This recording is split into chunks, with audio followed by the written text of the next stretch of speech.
Hello, everybody. My name is Mark Fisher. Welcome to our channel, Scientology, Peeling the Onion. My name is Mark Fisher, as I mentioned, and I wanted to shoot this as a short introduction to an interview that we did with Phil Jones on July 22nd, 2023, and it was part of a longer live stream video that we were talking, Janis and I were talking about disconnection and how people, staff members and Sea Org members needed to get into communication with their family members. And Phil Jones was our guest. At any rate, I decided we edited out Phil's interview from that video, and this is just an introduction here, and I'm presenting our interview with him right here after this introduction. And of course, Phil Jones right now is in the news because he's the man behind the billboard that was put up outside the Scientology complex in Los Angeles. The Scientology is trying to block right now with the scissors lifts, but he's basically been doing this for years, trying to reconnect with his daughter and his son, who are still in Scientology and have disconnected from him and his wife, Willy, for many years. And he's put his time, effort, and money behind trying to reconnect people. And so I thought it would be valuable for you all to be able to see this interview with the great Phil Jones. Without further ado, here's the interview. And let's start communicating, because that's the only way things are going to get better. Not cutting people off. Shunning is wrong. So with that, I am going to introduce our guest, who has been disconnected from by his children, and he has put a lot of money and time into trying to be connected to them. Please welcome Phil Jones. Hi, Phil. Hey, Mark. Hi, Janis. Good to see you guys. Phil. Good to have you on the show with us. Yeah, we miss the old Vegas days. Actually, we're in Canada now, so you're talking about the heat. I never minded that in the summertime. Yeah. It didn't really bother me that much. I don't either. If I go outside, it's like not for long, and then I have a swimming pool, so I just go in the pool. Yeah. How long were you in Las Vegas? Altogether about 5 years. We were kind of back and forth between Clearwater and Vegas, but I think 4 or 5 years at least. So you went from the swamp to the frying pan, right? Exactly. I know, from the highest humidity you can get to the lowest humidity you can get. And then to Canada. And then to Canada. Yeah. Yeah, that's good. Okay, Phil. So why don't you go ahead and give our viewers a little bit of your background and your story. Well, my wife and I are both from Canada, and we got into Scientology separately, but we were only teenagers. So, and back then there was no internet or anything like that. So we kind of fell into it. We met in Scientology in Toronto, 72. And we've been in all together for about 40 years. But in 89, we ended up moving to Clearwater, Florida. We got green cards. So we were able to move into the States and moved fairly near to Flag. And we had, our kids, they went into Scientology-based school. It was True School at the time. It turned into Adelphi. So they grew up, our kids grew up in and around Scientology from, basically from the time they were born. And so, they kind of, Michael and Emily both ended up in the Sea Org. Clear, especially in the Scientology schools, they're kind of recruitment fields for Flag, and they both kids ended up, and Emily ended up going into RTC and ultimately working directly with Miscavige, and our son Mike ended up joining at Celebrity Center. And he's a musician, and he had gone from Clearwater to California to pursue a music career. And every once in a while, he'd call me up and say, Dad, they want me to join staff at Pasadena. Or something. No, keep on your music career, I say. And then it was like, oh, in Orange County wants me to join staff. I said, no, stay on the music. And one day he was at Celebrity Center and they promised him he could continue music. And he ended up signing up, and it didn't last long. Music, I don't think he's played his guitar for years and years now. Let me show a picture of this is you and your kids here, right? Right. That's Mike and Emily on the ends there. And that picture was love the wife. Yeah, that picture was not that long before we were kind of outed and disconnected.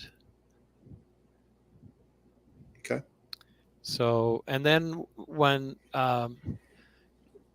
my wife and I kind of drifted, we were never really as gung-ho as some in Scientology, and we were we had kind of drifted off, weren't really doing much, but we were under what's called under the radar.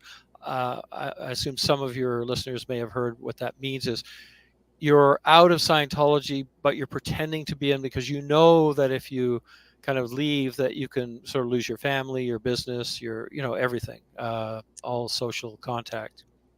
So we stayed under the radar. And then I have a sister who's OT8, and she flew down from Canada to confront us on the whole concept of, hey, you're not doing anything. And are you disaffected with Scientology? And anyway, long story short, she went to flag, reported us, and then overnight we were done. Everybody disconnected. It was amazing how fast that went.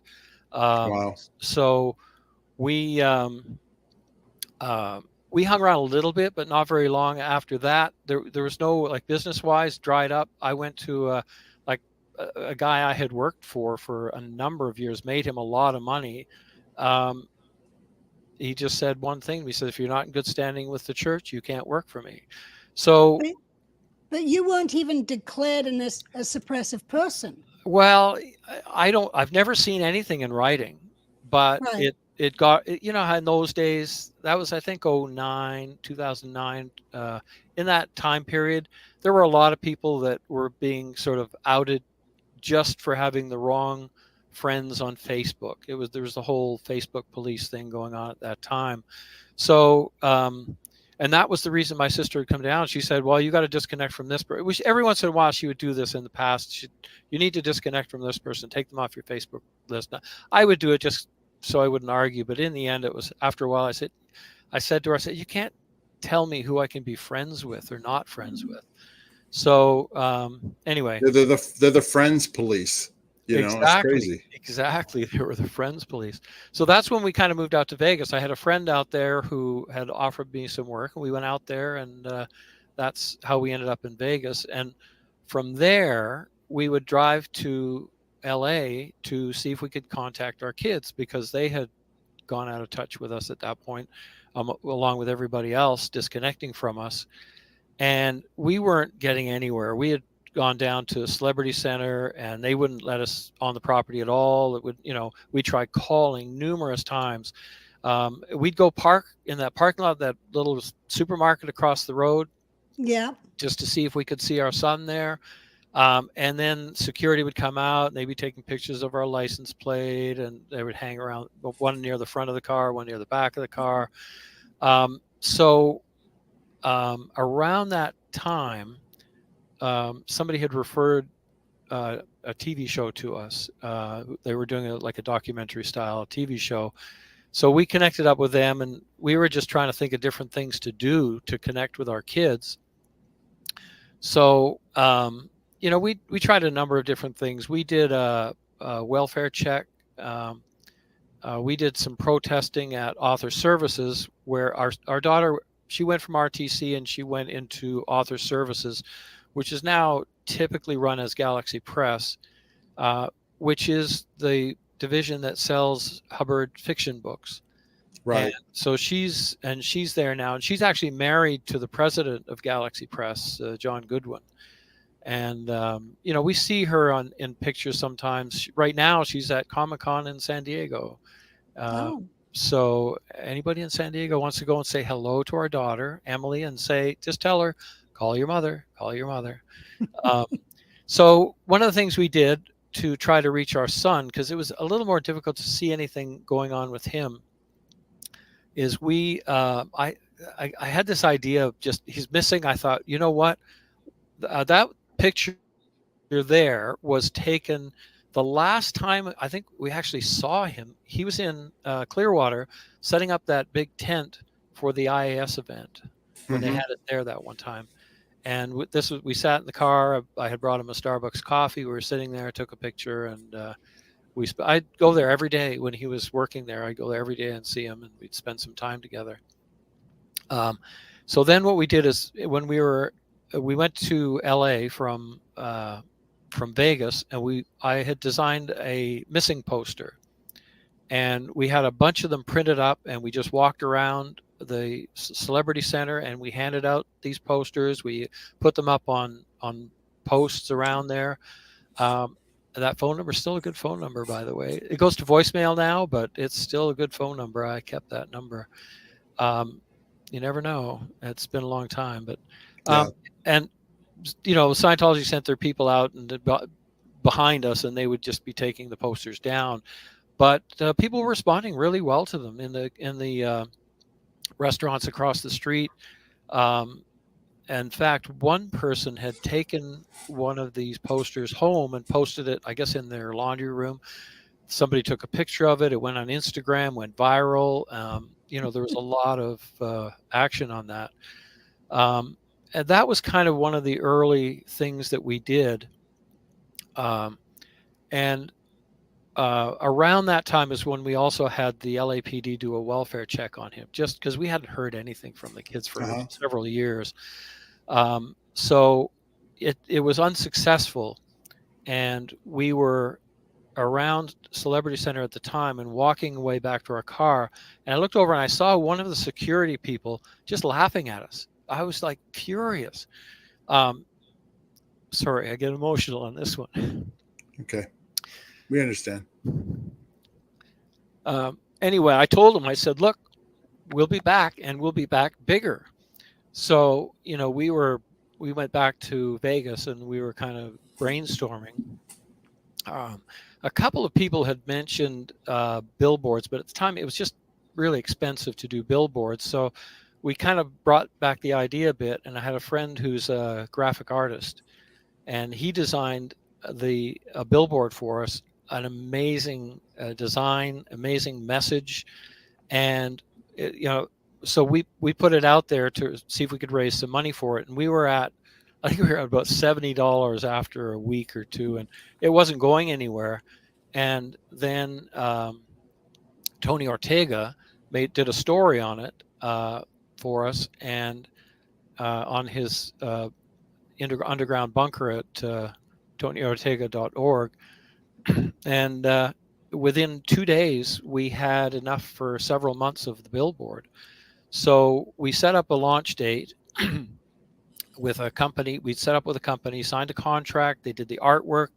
Everything was printed, and we were ready to go. And the day before, they called us up and said, sorry, can't do it. Scientology had gone in there and influenced them somehow and forced not to do it. So we got another company, and same thing. We were ready to go. Literally, in fact, this one was actually a half a block away from Author Services, where behind there is where Miscavige has his, he used to live back there. Right. So it would have been right down the street. They would come out their front door and they'd be able to see that billboard right down the street. Again, artwork was done, printed up, and the day before, got a call, sorry, can't do it. So we got a third company, and I talked to him. I told him what happened. He said, we will not desert you. We'll do it for you.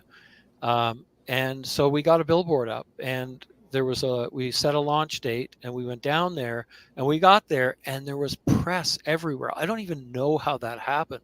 Somebody had gotten the message out, and I think partly because, like, people were saying, well, why do you keep announcing that you're going to have this come up when Scientology keeps shutting you down? But I think that added to the whole story of the thing, that got out enough to different news organizations that when we got to the launch of the billboard, there were a dozen or more news and some big news. There was Good Morning America, Today Show, Inside Edition. And they were inviting us on their show. We were on the Today Show. We were on Good Morning America. We, just after the Billboard went up, we were on all of these shows. So we started to get all this press from all these different places. There's the billboard there behind you, right? In that photo? Yes, that's the billboard that we launched. That was right near the stadium. It was a little, people asked, it's a little bit far away from the Scientology buildings, but it wasn't that likely that our kids were going to see it anyway. We were just trying to get the message out there. And we ended up with that billboard getting international press, BBC, all over the world, daily, what's that, a big, anyway, radio interviews we were doing. And that's part of the news scrum that they had that you can barely see us in there. But, and it was all being recorded too for the TV show. Unfortunately, they never did put the TV show on. I think at the time what might have been happening, I know that Leah was doing a show as well, and I guess the studio just looked at it. They had a celebrity on one side and just us little folk on the other. So in the end, they just went that way, and I understand that. The main thing for us was the coverage, and Leah's show had a huge impact. So more power to it. Right. I was totally supportive of that. It was tough. I'm never really that good in front of a camera. So it was difficult and really an emotional time for us. I mean, we went through hell. And that person in the background there is Jamie DeWolf. That's L. Ron Hubbard's great grandson. I've got a closer picture of him right there, right on the left. Yeah. The other gentleman with the glasses there, that's Gotti Schwartz from the Today Show. And he did a interview with us as well for the Today Show. It was hugely successful. The whole Billboard thing, it just went viral. If you look up Phil Jones Scientology, then you'll see tons of stories, on the internet, and it's mostly about the Billboard. And also what will come up as the hate pages that Scientology set up on us. So we all have them. I know. It's kind of lame what they put up there. And I went through it once. I usually don't pay attention to it because I don't think that many people even find those things or read them. But one day I just thought, I just want to show people the lies of what Scientology does. So I did a whole write-up. I went through each point that they had on there and said, because they'll take these little points and they'll exaggerate them or lie about them or whatever. One thing, when we were doing the welfare check and we were at the police station, the LAPD and the Hollywood division, and I had asked a question or had mentioned something about possibly going to, I can't remember what the department is, just about,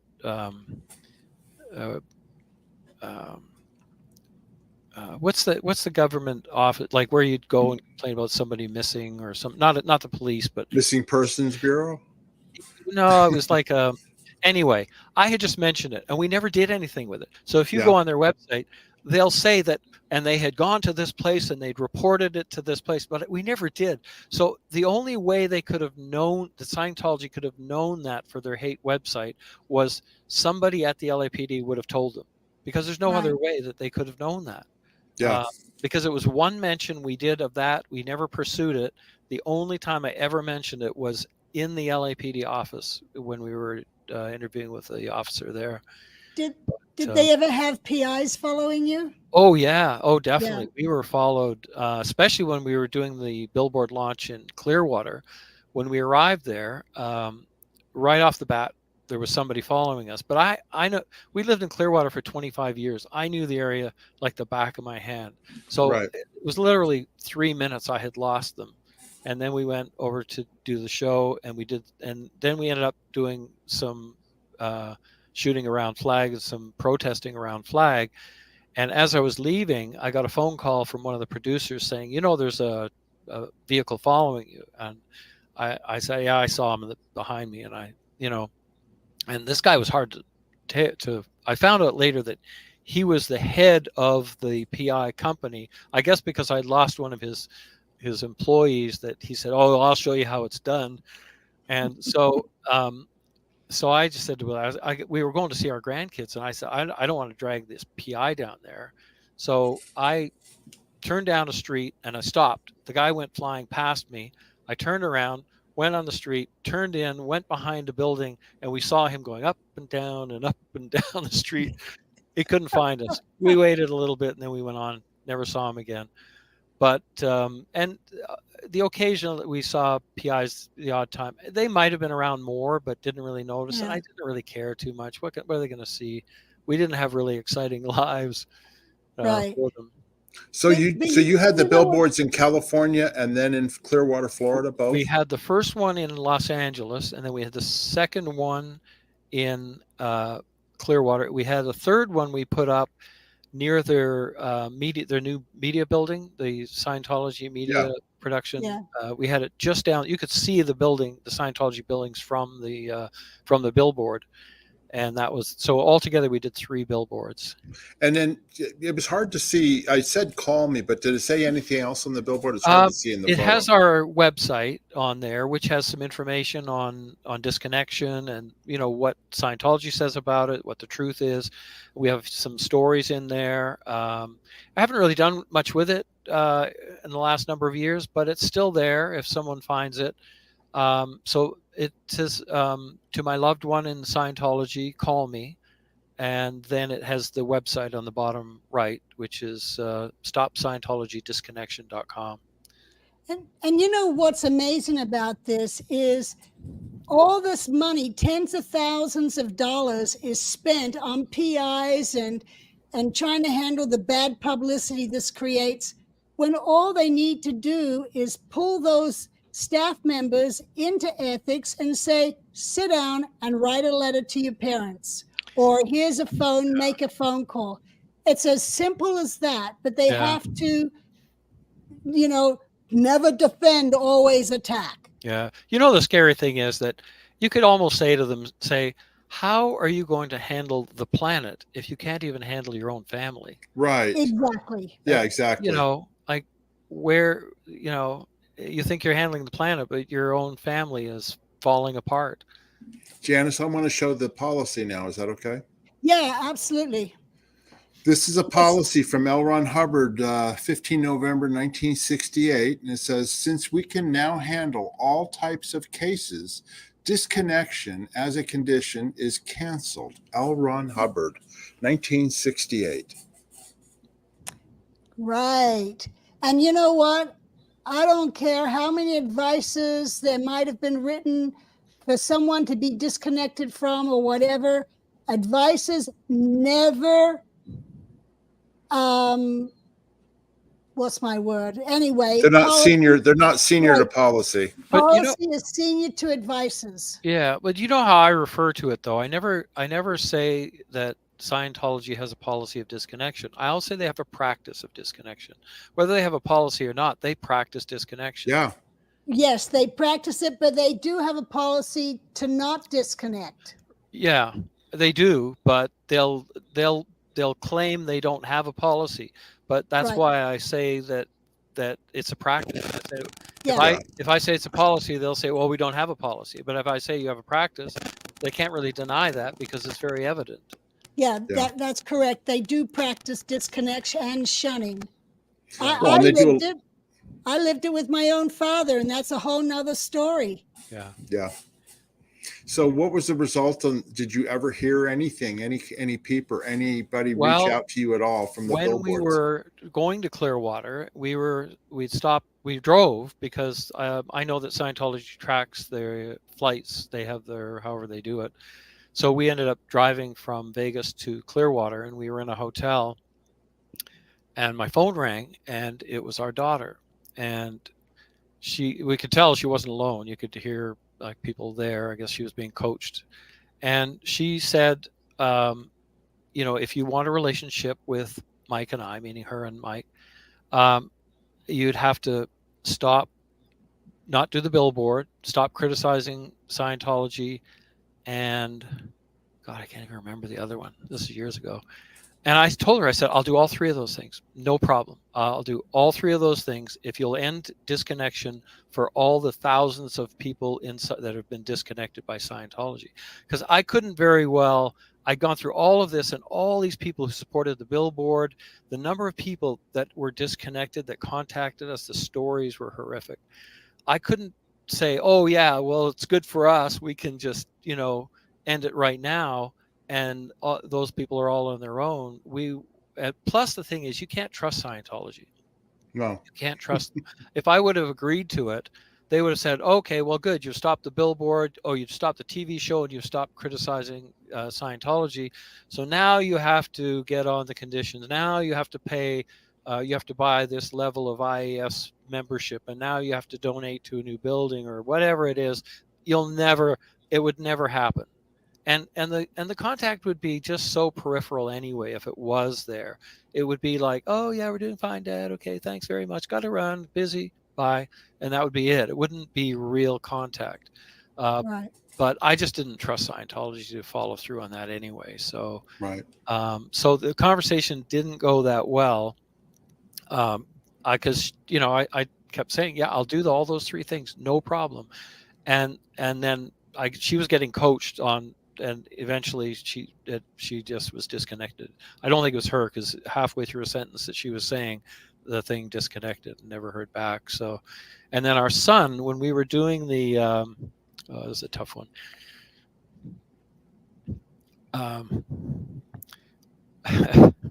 That's okay. One out. When we were doing the welfare check, I had the police try to talk to him. So they actually went on the phone and they said, well, we talked to him on the phone. I said, well, how do you know it was him? I said, you need to get eyes on. I want to make sure that he's okay. Yeah. So they went in to Celebrity Center, and they came out and they said, well, he's not there. And they gave us an address, and we'll go to check the address. You wait here. So we waited. They went, and then we waited maybe 20 minutes later. One of the officers called me and they said, Scientology gave us a fake address. There's nobody here. There's nothing. And they were pissed. They were really pissed. And I said, well, what are you going to do? He says, you leave it with us. And half an hour later, one of the officers called me and said, we found him. We tracked him down through his wife's parents, whose father was apparently in the hospital. And they went down there. And I guess our son was there, surrounded by Scientology handlers. Like, I don't know how many there were. He didn't say how many, but it was more than one. So one officer got him alone and said to him, he said, I'm sorry. It's okay. Phil. I can get you out of here right now. Anyway, he refused, but he handed his phone to Mike and said, you talk to your father. And anyway, the phone rang. I got on there. Mike said, basically, I never want to talk to you again. And that was it. Yeah. And that's the last time you talked to him. Last time I talked to him. Yeah. So, it's so sad. Yeah. It's criminal. It's outrageous. It's something that should never happen over stupid things like this. Yeah. And you should know, Phil, that, deep down, that's not what your son really thinks, I know. I know how the conditioning goes. We were in for 40 years, and it's tough. You gotta, you balance. There's that whole thing of having two separate thoughts opposite in your head. It's that, and we had it numerous times throughout the years, but I just hopefully one day they'll get out. It's just tough to have a conversation with them. There's no way to reach them at this point. Right. But yeah, and you know what though, Phil? At least when the point does come that they want to leave, they know you'll be there for them. Yes. Yeah, they do. And that's what counts right now, is you and Willie will both be there for them. And I think they both will know that when they make that decision. Yeah. I think the tough thing for people in the Sea Org must be, we were never in the Sea Org, but it's always that first step out the door. Where do you go from there? Like if you step out the door, you guys were in the Sea Org. I don't know how you did it. Like if you got this thought, you go, I got to leave. And you walk out the door and you've got nothing. And you might not know anybody. You've been in for so many years and you may not know anybody. Within 2 blocks, where do you go? Or within 5 blocks, 10 blocks, you can get on a bus. Where are you going to go? Who are you going to talk to? There's people who ended up on park benches because they had no one to go to. Yeah. You know, Jeff Hawkins' story is similar to that, Yeah. They had nowhere to go. Right. I at least had a brother, but I had a hesitancy on that because he'd been gone. I hadn't seen him in 8 years. And he was declared a suppressive person. And here I was, oh my God, I'm going to go talk to a suppressive person. That was my hesitancy. And then finally I was like, I got no other solution. Right. Yeah. And that's the way I see it for people who come out of the Sea Org, a lot of them. Some of them may have a little bit, enough money to, fly somewhere else where they may know somebody. And I know people have taken that chance and arrived, and fortunately people have taken them in, but not always. I think there's probably a lot of stories out there of people who, like Mark says, ended up on park benches that you don't hear those stories because they just weren't able to get back on their feet properly. Some people get out young enough that they can get their lives together. I mean, my wife, Willie, and I were both 60, so over 60. Yeah. Not so easy to start. We started off like college kids with nothing, basically. So, and now we're wealthy, retired. No, not quite. Yeah. Well, one avenue for help is the Aftermath Foundation, which I know a lot of our viewers know about. That will help people leaving Scientology and the Sea organization get a start. And they can reach out to the Aftermath Foundation if they get out. And that's something that didn't exist when we were there. Yeah, as long as they know that it's there and how to contact them. I think that's got to be a little difficult for some too.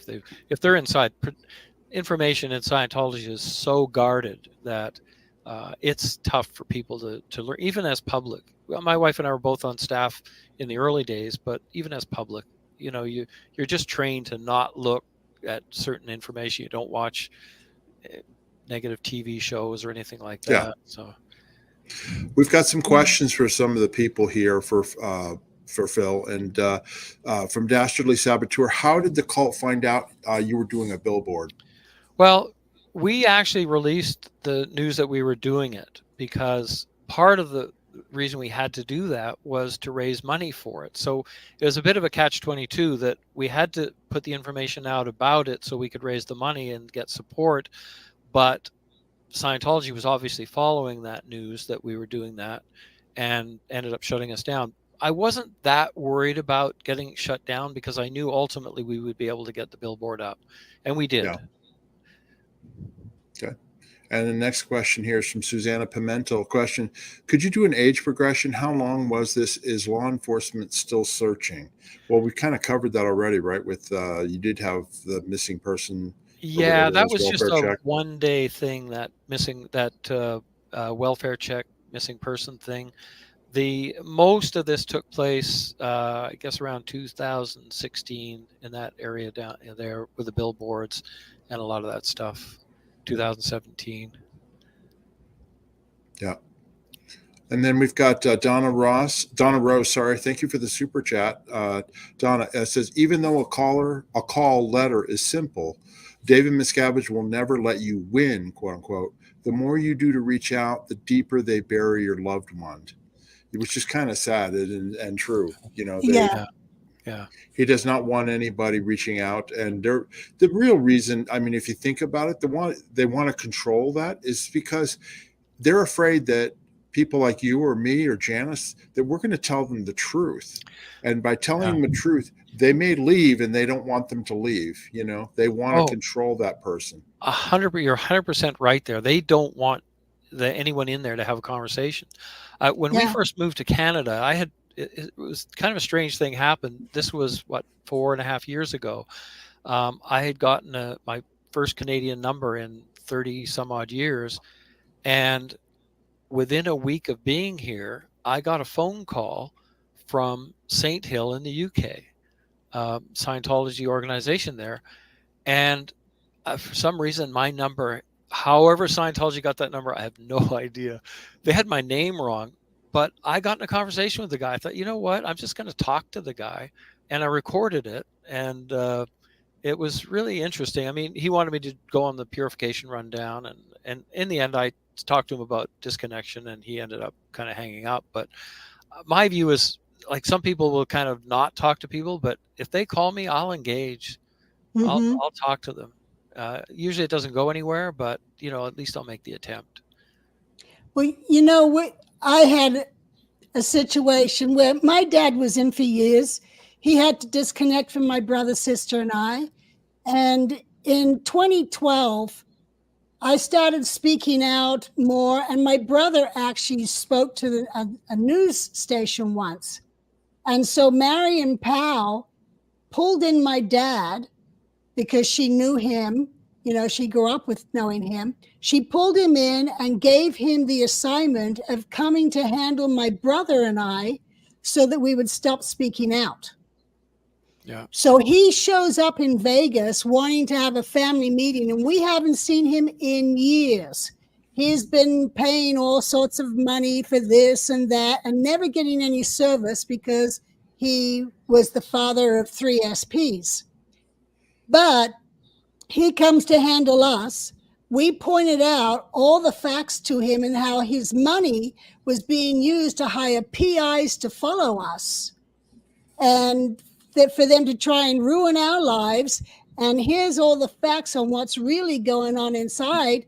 And we ended up in 2012 getting our father to actually leave Scientology and move to Las Vegas. And he lived down the road a couple of blocks from my sister for the next 15 years of his life or so. And he passed away at 93 years old, but he had all 3 of his kids with him. That's awesome. And he was happy through all those years with us. Yep. Yeah. The fact that you were able to have a conversation with him is huge. And it's more difficult now because they pretty much locked people down. They're not going to send some random person out to talk to somebody like that. Right. But you're lucky. And that, well done for handling that so well that you managed. It backfired on them. Yeah, really. Yeah.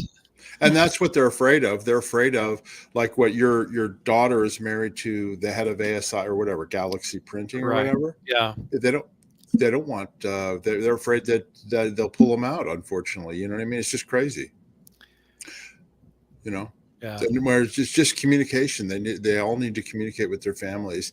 You know, they create so much animosity over this disconnection, which is the most ridiculous policy any organization can have, because factually, family is, you know, there's nothing closer than family, you know. But Scientology gets so in your head that they brainwash you to think that Scientology is more important than your family. That's true, but from the Scientology viewpoint, that makes sense, though, because it's a tough position for them to be in. If they want to keep people under control, they don't want to have them contact their families, because exactly what happened with Janis and her father would happen if our kids came to visit us. I'd have that conversation with them, and maybe they'll stay with us. And Scientology is not going to take that chance on having them be in touch with us. Yeah, but if they'd never disconnected him from us in the first place, it wouldn't have built up all those years. We would have just had a friendly, and we would have kept it, you know, fair weather, you know, good roads and fair weather. Right. Just like you and Willie would never have done that billboard if those kids had stayed in touch with you. Exactly. Yeah. Yeah. Yeah. Okay. Anything else, Phil, you wanted to say about this before? I know you've got to No, go. We're I going to move on appreciate to you our guys next doing section. this. I really do appreciate you guys doing this and bringing all this to light. And thanks so much for having me on. I do appreciate Yeah, it's an important subject. I mean, I know Yeah. our viewers are really interested in it, and there's nothing better than see somebody reunite either with an ex-staff member or an ex-Sea Org member or a family member. It's great. I mean, we have friends that have come out, and when you reconnect with them, it's like, hey, we're glad to see you, and we're here to help you. So, anyway. Yeah.